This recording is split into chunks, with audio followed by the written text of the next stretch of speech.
Hi friends, நாம் இன்றைக்கி இந்த வீடியோவில் பொரி வச்சு தாங்க ஒரு சூப்பரான ஸ்வீட் ரெசிபி பார்க்க போகிறோம். இந்த பூஜைக்கு வாங்கின பொரி மீதி இருந்ததுன்னா கண்டிப்பாக இந்த ரெசிபியை ட்ரை பண்ணி பாருங்கள். அடிக்கடி பொரி வாங்கி செய்ய ஆரம்பிச்சிருவீங்க. அவ்வளோ ஒரு சூப்பரான ஸ்வீட் ரெசிபி. ஸ்டவ் ஆன் பண்ணி ஒரு பாத்திரம் வச்சுக்கோங்க. அரை டம்ளர் அளவுக்கு தூள் பண்ணி வச்சுருக்கக்கூடிய வெல்லத்தை ஆட் பண்ணிக்கலாம். அரை டம்ளர் அளவுக்கு தண்ணி ஆட் பண்ணிக்கோங்க. அதுலேயும் நான் கொஞ்சமாக நிறுத்திட்டேன். இப்போது இந்த வெல்லம் கரைஞ்சி வர அளவுக்கு நம்ம வெயிட் பண்ணலாம். பாகுப்பதம் எதுவும் தேவையில்லைங்க. வெல்லம் கரைஞ்சி வந்தால் மட்டும் போதும். இப்போ பாருங்கள், வெல்லம் நல்லா கரைஞ்சி வந்துருச்சு. இந்த ஸ்டேஜ் வந்ததுன்னா போதுங்க. இப்போது ஸ்டவ்வை ஆஃப் பண்ணி வச்சுட்டு இதை நம்ம ஆற வச்சிடலாம். இதை அப்படியே எடுத்து வச்சுருங்க, ஆறிட்டுருக்கட்டும். இப்போது நார்மல் வாட்டர், ஹாட் வாட்டர் கிடையாது, நார்மலான வாட்டர் ஒரு பாத்திரத்தில் எடுத்துக்கோங்க. அதில் நான் 1.5 டம்ளர் அளவுக்கு பொரி எடுத்திருக்கேன். 1.5 டம்ளர் பொரிக்கு அரை டம்ளர் வெல்லம் கரெக்டாக இருக்கும். இந்த பொரியை 2லேருந்து 3 நிமிஷம் மட்டும் ஊற வச்சுக்கலாம்.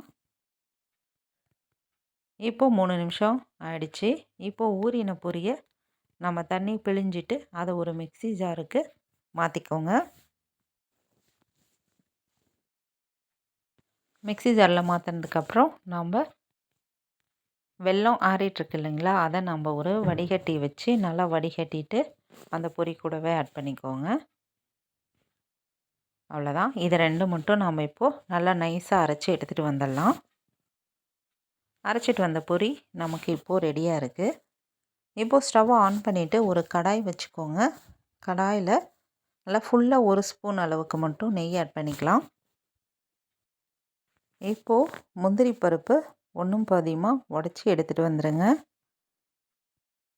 நம்மளுக்கு எவ்வளோ வேணுமோ அந்தளவுக்கு ஆட் பண்ணிக்கலாம்.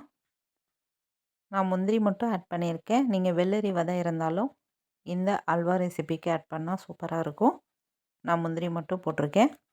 முந்திரியோட நிறம் ஓரளவுக்கு மாறி வந்த பிறகு நம்ம அரைச்சி வச்சுருக்கக்கூடிய பொரி வெள்ளை கரைசலை நம்ம இதில் ஊற்றிடலாம். இதை ஊற்றின உடனே நம்ம மீடியம் ஃப்ளேமில் வச்சுருங்க. இதை நாம் இப்போ கலந்து விட்டுட்டே இருக்கணும். 2-3 நிமிஷத்தில் இது நல்லா கெட்டிப்பட ஆரம்பிச்சிருங்க. சீக்கிரமாக இந்த ஸ்வீட் ரெசிபியை செஞ்சிடலாம். நாம் கஷ்டப்பட்டு செய்கிற அல்வாவை விட இந்த பொரியில் செய்யக்கூடிய இந்த ஸ்வீட் ரெசிபி அல்வா மாதிரியே அவ்வளோ சூப்பராக இருக்கும். கண்டிப்பாக ட்ரை பண்ணி பாருங்கள். மீடியம் ஃப்ளேமில் வச்சுட்டு அப்பப்போ நல்லா கலந்து விடுங்க. இப்போ பாருங்கள், ஓரளவுக்கு நல்லா கெட்டியாக ஆரம்பிச்சிருச்சு. இப்போது சர்க்கரை கூட நான் பொடி பண்ணி வச்சுருக்கக்கூடிய ஏலக்காவை ஒரு 1/4 ஸ்பூன் அளவுக்கு ஆட் பண்ணிக்கிறேன். அதையும் போட்டுட்டு நல்லா கலந்து விடுங்க.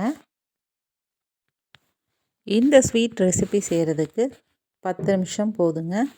நம்ம சீக்கிரமாக ரெடி பண்ணிடலாம். பொரியில் தான் நம்ம இந்த அல்வா ரெசிபி செஞ்சோங்கிறதை கண்டுபிடிக்கவே முடியாது. அந்தளவுக்கு டேஸ்ட்டு சூப்பராக இருக்கும். நல்லா கெட்டியானதுக்கப்புறம் நான் மறுபடியும் 1 ஸ்பூன் அளவுக்கு மட்டும் நெய் ஆட் பண்ணிக்கிறேன்.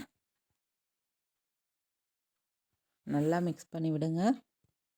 பாருங்கள், இந்த ஸ்டேஜ் நல்லா தண்ணி ஃபுல்லாக நல்லா வற்றிட்டு நமக்கு அல்வா பதத்துக்கு சூப்பராக வந்துடுச்சு. கடாயில் எங்கேயுமே ஒட்டலை பாருங்கள். எனக்கு இந்த நெய் போதும். உங்களுக்கு விருப்பப்பட்டால் இன்னும் 2 ஸ்பூன் அளவு கூட நெய் ஊற்றிக்கலாம். சுற்றிலும் இந்த மாதிரி நெய் நல்லா பிரிஞ்சு வந்ததுக்கப்புறம் நாம் இப்போது ஸ்டவ்வை ஆஃப் பண்ணிடலாம். நான் இதை இப்போது சர்வ் பண்ணி காட்ட போகிறேன் பாருங்கள். நான் ஒரு கப்புக்கு நான் மாற்றிக்கிட்டேன். நல்லா சூடாக இருக்குது. நாம் இந்த மாதிரி பிளேட்டில் கப்பில் மாற்றும் பொழுதோ கரண்டியில் எடுத்து போடும் பொழுதோ அதில் ஒட்டாமல் வரணுங்க. அப்போ தான் நம்மளோட அல்வா பதம் கரெக்டாக இருக்கும். பாருங்கள் எவ்வளோ சூப்பராக பர்ஃபெக்டாக வந்துடுச்சுன்னு. நம்ம எந்த ஃபுட் கலருமே நம்ம ஆட் பண்ணல. கலர் பாருங்கள் எவ்வளோ சூப்பராக இருக்குன்னு அல்வா கலரில். மறக்காமல் நீங்களும் இந்த ரெசிபியை ட்ரை பண்ணி பாருங்கள். வாயில் வச்ச உடனே அப்படி கரைஞ்சி போயிடும். இந்த வீடியோஸ் பிடிச்சிருந்தால் லைக் பண்ணுங்கள், ஷேர் பண்ணுங்கள்.